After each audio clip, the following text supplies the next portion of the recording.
He stood there, motionless, his boots sinking into the cracked earth beneath him. Rashid stared at the dead patch of crops like it had personally betrayed him. The sun was ruthless overhead, but that wasn't what made his chest feel tight. It was the sound, faint but sharp, of laughter coming from across the field. His neighbor Zamir was showing off a brand new red tractor. The whole village had gathered to admire it. Rashid didn't look up. He didn't need to. He already knew the faces, the claps, the smiles, and that sound, that stupid, innocent laughter. It carved something bitter into him. He wasn't mad at Zamir. Not really. Deep down, Rashid knew the man had worked for it, just like everyone else. That's what hurt the most. Everyone was moving forward, buying land, building barns, upgrading cows. Meanwhile, Rashid was still here, on the same tired plot of land, wearing the same worn-out shirt, eating yesterday's leftover lentils. His hands had blisters from pulling weeds that wouldn't even grow right. His body was tired, but his mind? His mind was worse. It never shut up. Why him? Why not me? What am I doing wrong? Am I cursed? Just useless? At night, the questions got louder. He'd lie awake, clenching his jaw, trying not to think, but failing. Even when he closed his eyes, he saw other people's success. Their cows, their families, their joy. It wasn't envy, not exactly. It was a slow kind of self-hate, like he was stuck in a life he didn't choose and couldn't escape. One morning, after a night of no sleep and too much silence, Rashid finally muttered under his breath, "I need help, or I'm going to lose my mind." And that was the beginning. Rashid kept moving. His body didn't stop, plowing, planting, fixing fences with string and hope. To anyone passing by, he looked like the picture of a hard-working man. But inside, he was crumbling. Every time a neighbor upgraded something, new boots, shiny and brown like they belonged to someone rich, or bought a healthy cow with a thick coat and fat legs, Rashid felt like he was shrinking. He couldn't even look at them anymore, not because he hated them, but because every win they had made him feel like a failure written in bold. Even the quiet victories stung. A man's son leaving for school in the city, a woman repainting her front gate. How did they all have time and money for this? And why did it all feel like it was aimed straight at his chest? He barely slept. Night after night, he lay there with his eyes wide open, watching shadows on the ceiling move with the wind. His heart would race like he was running, but he never got anywhere.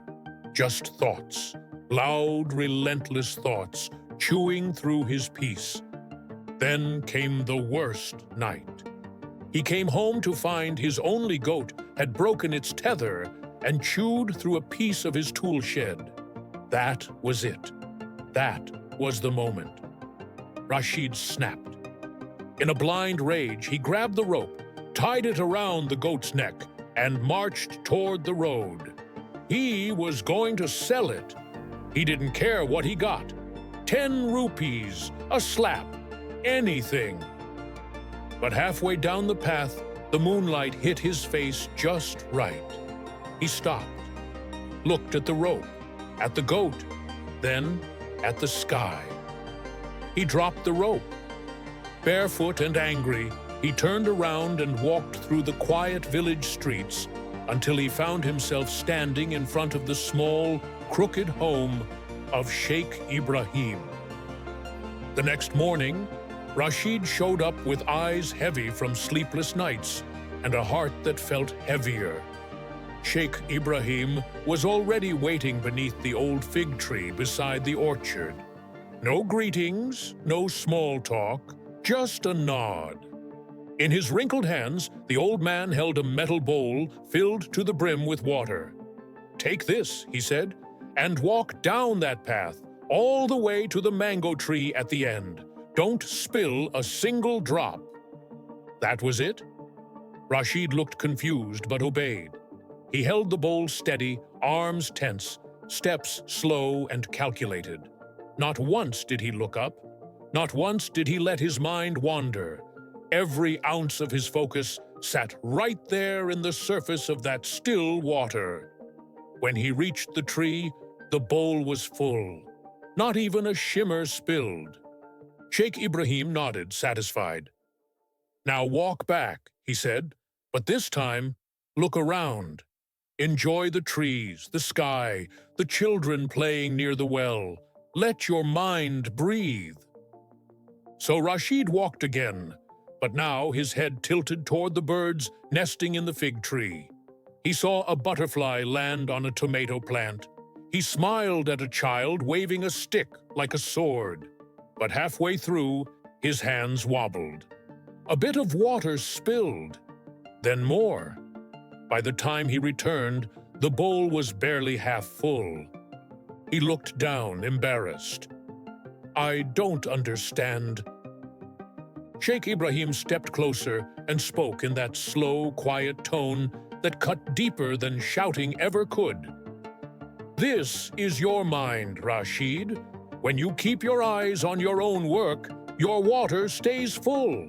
But the moment you start watching others, admiring their colors, comparing their lives, you lose the strength to carry your own." And suddenly, everything made sense. Rashid came back to his farm without a single word, not to his neighbor, not even to his own wife. Something inside him had shifted, not loudly, not dramatically, but like a storm that had passed, leaving a strange stillness behind. He didn't announce his plans. He didn't post victories. He just worked. But this time, there was no sideways glance at Nasir's field, no counting how many cows Kaman had. He stopped measuring his life against people who weren't living it. Each morning, he walked the field with a clearer gaze. He touched the soil, not like a man defeated by it, but like someone trying to understand it. He changed the angle of his furrows, tweaked how he watered, asked the traveling seed merchant quiet questions, and actually listened to the answers. He became a student of his own land. Days blurred into weeks. Weeks melted into months. His crops, once patchy and weak, began to stretch taller, healthier, fuller.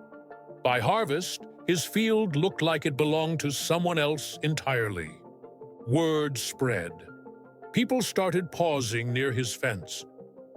"Did Rashid change fertilizers?" they whispered. "Is he getting help from the city?" But Rashid kept his head low. He smiled politely, but never bragged. Even when he bought a new cart, something he'd dreamed of for years, he skipped the usual show at the village center. No ribbons, no feast. He just loaded it with fresh vegetables and moved on. What the village didn't know was this: Rashid hadn't just fixed his land, he'd fixed his vision. The invisible lens through which he saw the world was no longer smudged with envy. And because of that, everything looked clearer, even himself. By the time spring rolled around, Rashid's name was being whispered across dinner tables and tea stalls. People noticed his grain, thicker, richer in color. They noticed how his oxen looked stronger, how his field stayed green, even when others faded yellow. It wasn't luck anymore. It wasn't chance. Rashid had become someone worth watching. One afternoon, as he loaded sacks onto his cart, a neighbor passed by and chuckled, "Looks like you're the one we all compare ourselves to now." Rashid paused, a little amused but not flattered. He wiped the sweat from his brow, looked the man in the eye, and smiled. Not the smug kind, but the soft kind that says, "I've been where you are." "I stopped looking at other people's land," he said. "That's when mine grew." It wasn't a speech, just a truth, but it spread like fire through dry grass. People started seeing him differently, not just as a farmer with good harvests, but as a man who carried peace in his bones. He didn't win by racing faster, he won by stepping out of the race altogether.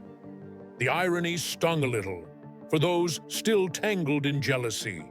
The man who once lost sleep thinking about other people's success had now become the quiet proof that peace and progress begin the moment you shut out the noise.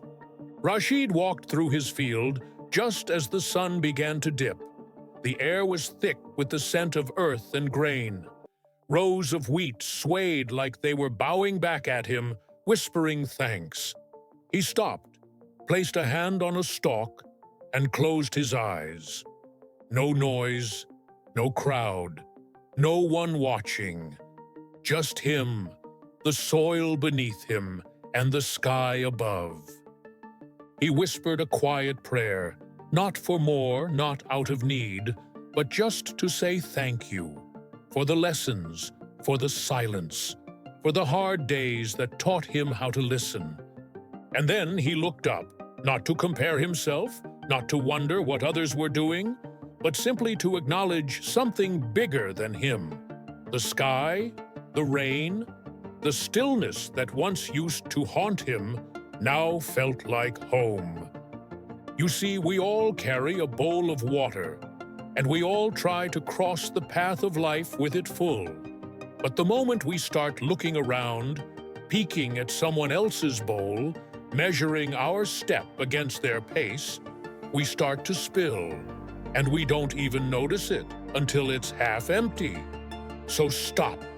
Stop spilling your water for the sake of someone else's reflection. Hold your own bowl. Walk your own path. That's where peace begins. That's where growth begins. This is David from Tales of Wisdom. If this story moved something in you, share it with someone who's been struggling to focus. And drop a comment below. What's the one distraction you're finally ready to let go of?